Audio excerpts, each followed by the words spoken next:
Magandang umaga mga ka-itoks. Narito ang kasalukuyang sitwasyon tungkol sa Bagyong Imong na kilala rin bilang Kome batay sa Tropical Cyclone Bulletin No. 4 na inilabas ng DOST Pag-asa nitong alas 2 ng madaling araw, Hulyo 24, 2025. This is presented to you by Education 4708. Just proceed to view the full content.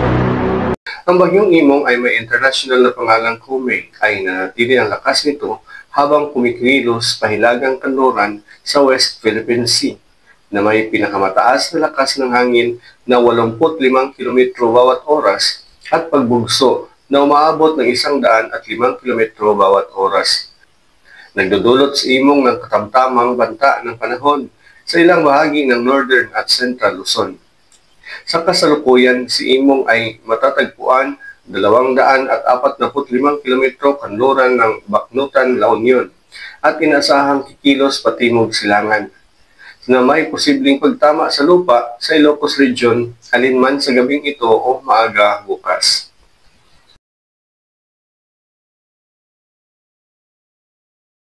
Dahil sa kasalukuyang landas at kondisyon ng kapaligiran, maaring lumakas ito at magiging isang malakas na bagyo na may posibilidad na maabot ang isang typhoon category bago mag-landfall.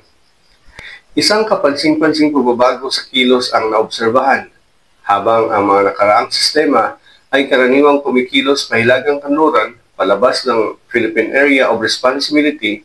Kakaiba si Imong dahil kumukuha ito ng landas patimog silangan. Ito ay posibleng magpataas ng interaksyon nito sa lupa na nagpapataas ng panganib ng pagtama sa lupa sa mga lugar na baha na dahil sa ulan na dulot ni Imong at ng pinahusay na southeast monsoon o habagat. Kaya ang paggalaw na ito ay nagpapahiwatig ng dalawang bagay. Una, ang mga hangin na nagtutulak ay naimpluwensyahan ng mga nakapaligid na high-pressure system. At pangalawa, ang bagyo ay hinihila papalapit sa lupa na alam mo, nagpapataas ng panganib ng malakas na ulan, flash floods, at pagguho ng lupa lalo na sa mga bulubunduking lugar. Sa kasalukuyan, itinaas ang Signal No. 2 sa Ilocos Sur, La Union, Kanlurang Mountain Province, Benguet, Kanlurang Ifugao, ilang bahagi ng Abra at Hilagang Pangasinan. Ibig sabihin nito, dapat maghanda ang mga residente sa mga lugar na ito para sa malakas na hangin na kayang bumagsak ng mga magagaan na estruktura, bumunot ng mga puno na mababaw ang ugat at totoo lang magdulot ng pagkawala ng kuryente. Samantala, itinaas ang Signal No. 1 sa malawak na rehiyon sa Northern at Central Luzon, kasama ang Cagayan Valley, Quirino, Nueva Vizcaya, Zambales, Tarlac, at ilang bahagi ng Nueva Ecija bukod sa iba pa. Bagaman mas mababa ang banta dito, ang patuloy na hangin at ulan ay maaari pa rin magdulot ng pagbaha sa mga mababang komunidad at maliit na pagguho ng lupa sa mga bulubuduking lugar. Higit sa banta ng hangin, ang mas malaking panganib ay nasa ulan. Pinapalakas ni Imong ang habagat na ginawa itong mas delikado kaysa ipinapahiwatig ng kategorya ng hangin ito. Kasama sa mga apektadong lugar ngayon, Hulyo 24, ang Metro Manila, Calabarzon, Bicol, Visayas at ilang bahagi ng Mindanao. Bukas at Sabado, Hulyo 25 hanggang 26, patuloy ang banta sa mga katulad na rehiyon kabilang ang Isabela, Nueva Vizcaya at Central Luzon. Ano ang epekto? Flash floods, umaapaw na ilog at patuloy na pag-ulan na kayang paralisahin ang mga sentro ng lungsod at mga bukirin. Ito ay lalong nakapababahala para sa Metro Manila at sa mga kalapit na probensya na nakararanas na ng pabugso-bugsong ulan. May babala ng storm surge na may inasahang taas na ito hanggang 2 metro. Kasama sa mga lugar na nasa panganib ang Batanes, Cagayan, Babuyan Island, Ilocos Norte at Sur, Pangasinan at Zambales. Bukod pa rito, ang napakaalong dagat na umaabot sa 6 na metro sa kanlurang baybayin ng Pangasinan ay nagpapahirap sa paglayag, lalo na para sa maliliit na sasakyang dagat.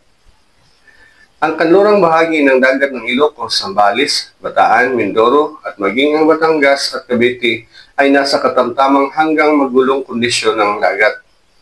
Mahigpit na pinapayuhan ang mga mangingisda at marino na huwag lumabas, lalo na sa mahinang paningid, malakas na hangin at agresibong pag-alon.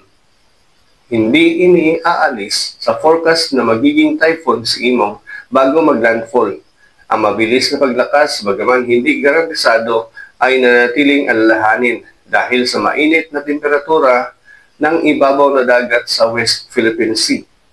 Dahil sa loob pa rin ng mas malawak na impluwensya ng panahon sidante at pinalakas ni Imong ang daloy ng monson, ang Luzon at Visayas ay nasa matagal na panahon ng pag-unlan. Ito ay maaring magpuno sa mga dam at ilog, lalo na sa Central Luzon.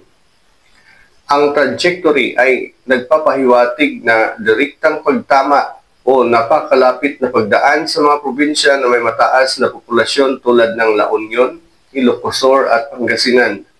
Ang mga lugar na ito ay dapat maghanda para sa malakas na hangin at matinding pag-ulan. Hindi man super typhoon si Imong, pero alam mo, isa itong multi-hazard storm. Ang hangin, ulan, alon at storm surge nito ay nagsama-sama sa isang sistema na talagang sumusubok sa pagiging handa sa sakuna, lalo na sa mga baybayin na nakaharap sa kanluran at mga bulubunduking interior ng Luzon. Habang papalapit ang bagyo sa lupa, ang mga tagapamahala ng emergency, mga unit ng lokal na pamahalaan at ang publiko ay talagang kailangan ng lumipat mula sa pagiging aware lamang tungo sa paggawa ng aksyon. Ang preemptive na paglikas, pagsuspinde ng paglalayag, at malapit na pakikipag-ugnayan sa mga barangay Disaster Risk Reduction and Management Team ay lubhang mahalaga. At para sa mga nakatira sa mga lugar na madaling bahain o magkaroon ng pagguho ng lupa, mangyayaring huwag nang maghintay hanggang sa huli na ang lahat.